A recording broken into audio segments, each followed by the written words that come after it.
Good morning সবাইকে। আমি মনিকা চলে এসেছি আজকে একটা নতুন ভিডিও টপিক নিয়ে। তো আজকের ভিডিও টপিক হলো রিজনিংয়ের যে ইম্পর্টেন্ট টপিকগুলো রয়েছে, যে ইম্পর্টেন্ট টপিকগুলোর ওপর তোমাদের পরীক্ষায় খুব পরিমাণে প্রশ্ন আসে, সেই টপিকগুলোই আজকে আমি তোমাদের সাথে শেয়ার করব।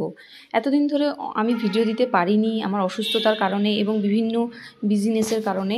তো তোমরা যারা আমার কাছে এতদিন ধরে রিজনিংয়ের ভিডিও চাচ্ছ কিন্তু পাচ্ছ না, তাদের জন্য অনেক দুঃখ প্রকাশ করছি। আমি এতদিন পরে ভিডিওটা তোমাদের সাথে ফাইনালি শেয়ার করছি। তোমরা ভিডিওটা অবশ্যই মন দিয়ে দেখবে এবং টপিকগুলো নোট ডাউন করে রাখবে। একে একে তোমরা সুবিদ্যাস স্যারের যে বইটা রয়েছে, জেনারেল ইন্টেলিজেন্স অ্যান্ড রিজনিং, ওই বইটা থেকে সেই টপিকগুলো কিন্তু একে একে কমপ্লিট করবে। ঠিক আছে, আমি খুব সামান্য পরিমাণে টপিক রেখেছি যাতে তোমাদের কমপ্লিট করতে সুবিধা হয়। এক্সামও খুব বেশি দেরি নেই, তোমরা ফটাফট করে একটা করে ধরে টপিকগুলো কিন্তু কমপ্লিট করে রাখো। ঠিক আছে, তো সবার প্রথমে আমি রিজনিংটাকে না তিনভাবে ভাগ করে নিয়েছি। একটা হচ্ছে ভার্বাল রিজনিং, তারপর একটা রয়েছে তোমার নন ভার্বাল রিজনিং, আর একটা রয়েছে অ্যানালিটিক্যাল রিজনিং। ঠিক আছে, তো তিনটা রিজনিংয়ের মধ্যে আমি যেই টপিকগুলো তোমাদের সাজিয়ে রেখেছি যাতে তোমাদের সুবিধে হয় যে কোন টপিকের মধ্যে কোনটা পড়ে, সেভাবে পড়তে সুবিধা হয়, তাই জন্যই আমি তোমাদের রিজনিংটাকে তিন ভাগে ভাগ করে রেখেছি। ঠিক আছে, তো সবার প্রথমেই আমি ভার্বাল রিজনিং নিয়ে কথা বলবো। এখানে খুবই ইম্পর্টেন্ট যেটা হচ্ছে সিরিজ। তো সিরিজ এখানে রয়েছে ব্লাড রিলেশন, তারপরে রয়েছে সিরিজ মানে তোমাদের এখানে সংখ্যা এবং বর্ণ শ্রেণী দুটোই বোঝায়, আমি দুটোই একসাথে লিখে রেখেছি। ঠিক আছে, তো বর্ণ এবং সংখ্যা শ্রেণী দুটোই পড়বে। আর রক্তের সম্পর্ক, শ্রেণী বিভাজন, কোডিং ডিকোডিং, তারপর রয়েছে তোমাদের ডিরেকশন টেস্ট, দিক নির্দেশ যেটা, আর তারপর রয়েছে সাদৃশ্যটা খুব ইম্পর্টেন্ট থাকে। দিক নির্দেশটা তো আসেই পরীক্ষায় কমন। অ্যালফাবেট যে টেস্ট মানে বর্ণমালা সংক্রান্ত সমস্যা, র্যাঙ্কিং, ক্লক, আর ক্যালেন্ডারটা কিন্তু খুব ভালো করে করবে, একটা পরীক্ষায় আসেই। আর ক্যালেন্ডারটা কিন্তু বোঝার ব্যাপার আছে অনেকটা, ভালো করে যেখান থেকেই তোমরা ভিডিও দেখে পড়বে বা বাড়িতে কোনো টিচারের কাছে পড়লেও ভালোভাবে পেজটা ক্লিয়ার করে নিয়ে পড়বে। ম্যাথামেটিক্যাল অপারেশন, এটা মেনলি ওই বদমাশ রুল দিয়ে খুব একটা হয়, বা তাছাড়াও ওই তোমার চিহ্ন যেটা হচ্ছে চেঞ্জ করে করতে হয় সেটা। তারপর ভেন ডায়াগ্রাম রয়েছে।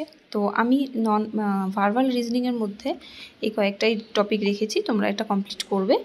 এরপর রেখেছি নন ভার্বাল রিজনিংয়ের মধ্যে তোমাদের জন্য রেখেছি মাত্র 5টা টপিক। ঠিক আছে, এই 5টা টপিক তোমরা করে গেলে তোমরা কমন কিন্তু পাবেই। তো প্রথমে রেখেছি ঘনক ও ছক্কা, খুবই ইম্পর্টেন্ট। তারপর রেখেছি ইনসার্ট মিসিং নাম্বার, এটাও কিন্তু খুব ইম্পর্টেন্ট আর বেশ ক্যালকুলেটিভ হয়।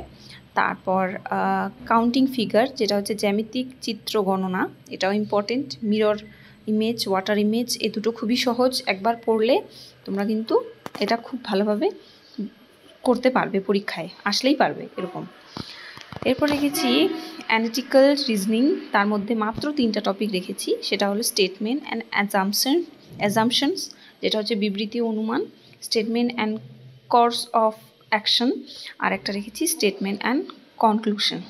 তো বাংলা লেখাগুলোও আছে, ইংরেজি বুঝতে না পারলে বাংলা লেখাগুলোও আছে, দেখে বইয়ের থেকে টপিকগুলো একে একে ক্লিয়ার করবে। আশা করি এই কয়টা টপিক ক্লিয়ার করলে তোমাদের আর কোনো টেনশন করতে হবে না। ঠিক আছে, রিজনিং নিয়ে। তো এই টপিকগুলো তোমরা করে রাখবে, বিশেষ করে verbal reasoning, non verbal reasoning, এগুলো খুবই ইম্পর্টেন্ট, পরীক্ষায় আসার মতন টপিক। আর রিজনিংটা কিন্তু তোমার হচ্ছে নম্বর বাড়ানোর একটা বিষয়। তোমরা নম্বর তোমার বাড়বে না কমবে, তোমার কিন্তু রিজনিংয়ে কিন্তু পুরো নাম্বার পাওয়া যায়। রিজনিংয়ে কিন্তু 10টা রিজনিং থাকলে 9টা তো করাই যায়, 10টাও করা যায় যাদের প্র্যাকটিস থাকে সেরকম। রিজনিং কিন্তু খুব একটা সহজ টপিক, যেটা যে কেউ মানে খুব ভালোভাবে পড়লেই একটা আয়ত্তে চলে আসে। ভালোভাবে যদি বেসিকটা ক্লিয়ার করে রাখে, যে কোনো রিজনিং করে দেওয়া যায়।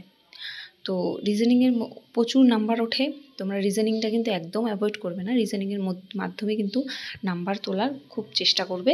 ঠিক আছে, তো অন্যান্য টপিকগুলো আমি জানি কারোর অঙ্কটা একটু কঠিন লাগে, কারোর ইংলিশটা কঠিন লাগে, কারোর জিকে কঠিন লাগে, কিন্তু রিজনিং কিন্তু সবার সহজ লাগে। রিজনিং কিন্তু আমি কারোর কাছে শুনিনি রিজনিং পারে না, তো সবাই কিন্তু রিজনিংটা পারে। রিজনিংয়ে ফুল নম্বর তোলা যায়, তোমরা কিন্তু চেষ্টা করবে রিজনিংয়ে ফুল নম্বর তোলার। এই কয়েকটা টপিক দিয়েছি আমি তোমাদের, এই কয়েকটা টপিক তোমরা ধরে ধরে সুবীর দাস বই থেকে ধরে ধরে টপিকের যে প্র্যাকটিসগুলো আছে সেগুলো করো, প্লাস যেগুলো তোমাদের প্র্যাকটিস সেটে যেগুলো দেওয়া আছে সেগুলো করো। তোমরা কিন্তু রিজনিংয়ে একটা ভালো তোমাদের আয়ত্ত চলে আসবে। আমার কিন্তু নিজের ডায়েরি থেকে এগুলো লেখা, আমি যেগুলো পড়েছি সেগুলোই কিন্তু আমি তোমাদের জন্য রেখেছি।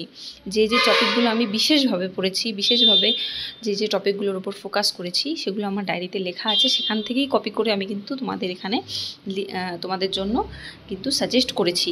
আশা করি তোমাদের ভালো লাগছে ভিডিওটি, এবং নেক্সট তোমরা আর কি ভিডিও চাও সেটা অবশ্যই এই ভিডিওর কমেন্টে জানিও। আমি এই কিছুদিন ধরে অসুস্থতার কারণে তোমাদের ভিডিও দিতে পারিনি, এখন থেকে তোমরা রেগুলার ভিডিও পাবে। তোমরা কি ভিডিও চাও, কোন টপিকের উপর, আমার এই ভিডিওর কমেন্ট বক্সে গিয়ে কমেন্ট করে আসবে। তো থ্যাংক ইউ সবাইকে। সবাই পরীক্ষা খুব তাড়াতাড়ি হতে চলেছে, তোমরা সবাই তাড়াতাড়ি মানে প্রিপারেশানটাকে ঠিকঠাক রাখো, মক টেস্ট দাও, অ্যানালাইসিস করো, আর তোমরা যদি ক্লাস চাও তো আমাকে অবশ্যই কমেন্টে জানিও। তো আজকের ভিডিওটা এত দূরই থাকলো, তো থ্যাংক ইউ সবাইকে।